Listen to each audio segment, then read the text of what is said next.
السلام علیکم ناظرین، جہانزیب عباسی ایک نئے پروگرام کے ساتھ حاضر ہے۔ اسلام آباد ہائی کورٹ میں ایک کیس لاپتہ شخص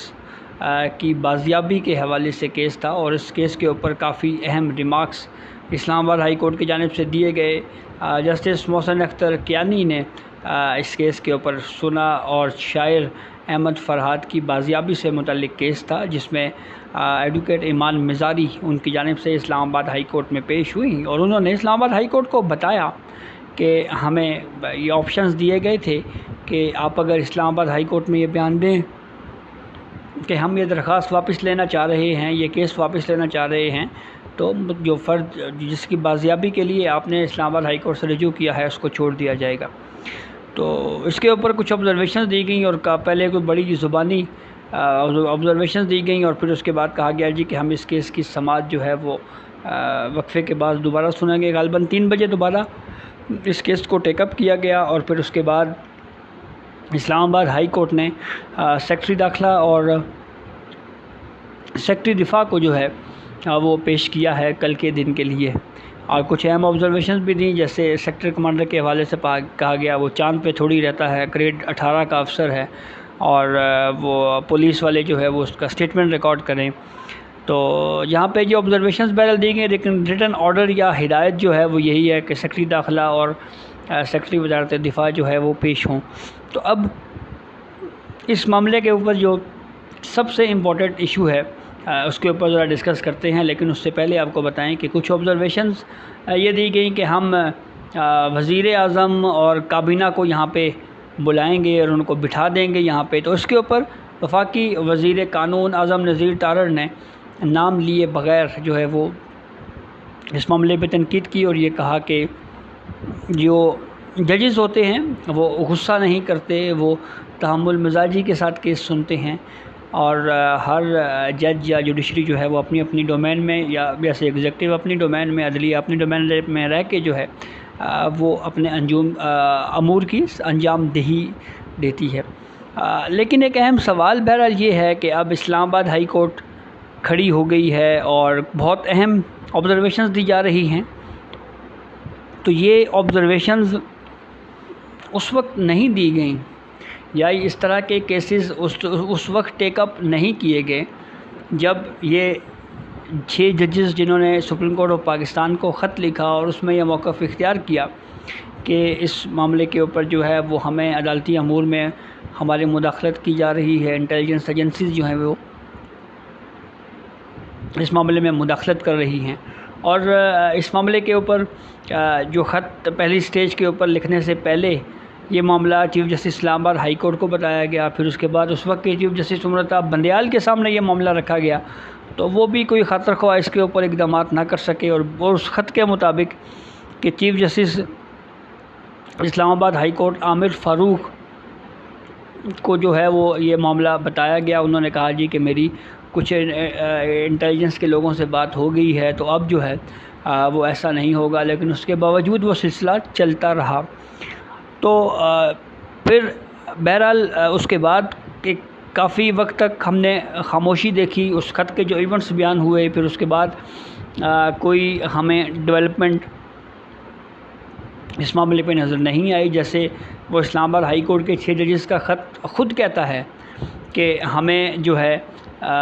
کسی رشتہ دار کو اٹھایا گیا، گھروں میں بیڈ رومز میں کیمرے لگائے گئے، تو اس وقت اسلام آباد ہائی کورٹ ایکشن میں نہیں آئی۔ اسلام آباد ہائی کورٹ اب اگر یہ وہ اہم آبزرویشن دے رہی ہے اور ایکشن لے رہی ہے لاپتہ فرد کی بازیابی کے لیے، تو یہ سوال بہرحال اٹھایا ضرور جا رہا ہے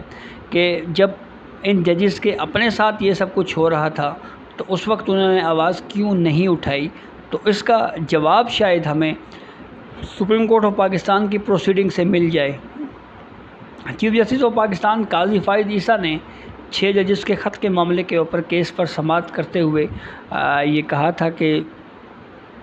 ان ججز کے ساتھ اگر اس طرح کا کوئی رویہ اپنایا جا رہا ہے، عدالتی امور میں مداخلت ہو رہی ہے، تو خود سے کیوں ایکشن نہیں لیا جا رہا؟ کیونکہ اسلام آباد ہائی کورٹ کے ان ججز کے پاس یا ہائی کورٹس کے پاس یہ پاور ہے، وہ کنٹمپٹ آف کورٹ کی پروسیڈنگ آگے چلا سکتی ہیں، وہ کرمنل پروسیڈنگ چلا سکتی ہے، تو یہ خود سے یہ اختیار کیوں استعمال نہیں کیا جا رہا؟ کیوں جو ہے وہ اس معاملے پہ ایکشن نہیں لیا جا رہا۔ اسلام آباد ہائی کورٹ یا کوئی بھی کورٹ خود سے اس معاملے کے اوپر ایکشن لے سکتی ہے۔ تو یہ وہ observation the chief justice of Pakistan قاضی فائز عیسیٰ صاحب کی جانب سے۔ اس کے بعد ہم نے دیکھا کہ کافی فائدہ ہوا ہے جوڈیشری کا، اور جوڈیشری نے جو ہے وہ خود سے اس معاملے کے اوپر ایکشن لینا شروع کر دیا ہے۔ ایک اسی معاملے کے اوپر جو اسلام آباد ہائی کورٹ کے 6 ججز کا معاملہ ہے، اس کے اوپر ایک خط بھی جو خط کے معاملے کے اوپر بلوچستان ہائی کورٹ کی جانب سے کچھ تجاویز بھی سپریم کورٹ آف پاکستان میں جمع کروائی گئی تھی۔ ان تجاویز میں یہ کہا گیا تھا کہ جو ہائی کورٹس ہوتی ہیں یہ سپریم کورٹ کے ماتحت نہیں ہیں، وہ آزادانہ طور کے اوپر خود سے کوئی اقدام اٹھا سکتی ہیں، خود سے کنٹمپٹ آف کورٹ کی پروسیڈنگ انیشیٹ کر سکتی ہیں، خود سے کرمنل پروسیڈنگ کی جا سکتی ہے۔ تو یہ سپریم کورٹ کی طرف کیوں دیکھ رہی ہیں؟ ان کو خود سے ایکشن لینا چاہیے۔ تو وہ بھی پوائنٹ آف ویو بہرحال پھر درست ثابت ہوا۔ تو اب الٹیمیٹلی کورٹس کی جانب سے کیسز جو ہیں وہ نہ صرف سنے جا رہے ہیں، بلکہ اب یہ امکان بھی ظاہر کیا جا رہا ہے کہ اگر کوئی اس طرح کا کسی ہائی کورٹ کے ساتھ جوڈیشل امور میں مداخلت کا اگر کوئی واقعہ پیش آتا ہے، تو پھر ایسی صورتحال میں جو ہے وہ جوڈیشری کو خود سے جو ہے وہ اس معاملے کے اوپر ایکشن لینا چاہیے، بجائے یہ کہ اس معاملے کے اوپر سپریم کورٹ کی جانب سے کی طرف دیکھا جائے، یا جو ہے وہ اس معاملے کے اوپر کسی مصلحت پسندی کا شکار ہوا جائے، جیسے بہرحال ہماری جوڈیشری ہوئی ہے۔ اور جو ایونٹس پہلے ہوتے رہے ہیں اس کے اوپر خود سے اسلام آباد ہائی کورٹ کو ایکشن لینا چاہیے۔ اگر کسی کا عزیز لاپتہ ہوا، جیسے ٹیریان جے وائٹ کیس میں کہا گیا جی کہ جج صاحب کے اوپر بہت زیادہ پریشر تھا، اتنا پریشر تھا کہ ان کا بلڈ پریشر ہائی ہوا اور پھر وہ ہاسپٹلائز ہونا پڑا ان کو۔ اور پھر اس کے علاوہ گھروں میں بیڈ رومز میں کیمرے لگانے کے جو واقعات ہیں جو اس خط میں لکھے گئے ہیں۔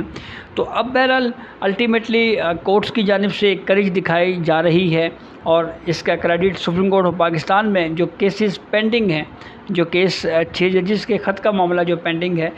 اس کی وجہ سے یہ کہا جا سکتا ہے کہ یہ جو ہے وہ اس معاملے کے اوپر پروسیڈنگ ہو رہی ہے، اس کے اوپر اب ہائی کورٹس جو ہے وہ ایکشن لے رہی ہیں۔ تو بہرحال اب اس کیس کی طرف واپس آتے ہیں۔ احمد فرحات کی بازیابی کے حوالے سے کیس میں آئی ایس آئی کی جانب سے تو کہا گیا ہے جی کہ یہ شخص ہمارے پاس نہیں ہے۔ تو اب دیکھنا یہ ہے کہ اسلام آباد ہائی کورٹ اس کیس کو کیسے پروسیڈ کرتی ہے، کس طرف لے کے جاتی ہے، اور وفاقی حکومت بھی اس معاملے کے اوپر تحفظات کا اظہار کر رہی ہے۔ کچھ آبزرویشنز دی گئیں جس کے اوپر وفاقی وزیر قانون اعظم نذیر تارڑ نے پریس کانفرنس کرتے ہوئے اس کے اوپر بات کی، اور نام لیے بغیر کسی کا جو ہے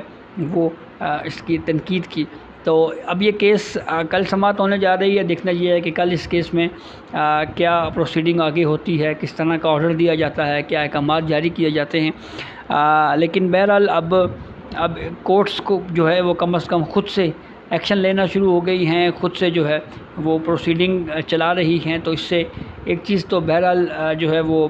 ہمیں دیکھنے کو ملی ہے کہ کورٹس کے اپنے اندر بھی اب کری جائی ہے، اور ہائی کورٹ کی جانب سے یہ ایک جو آرڈر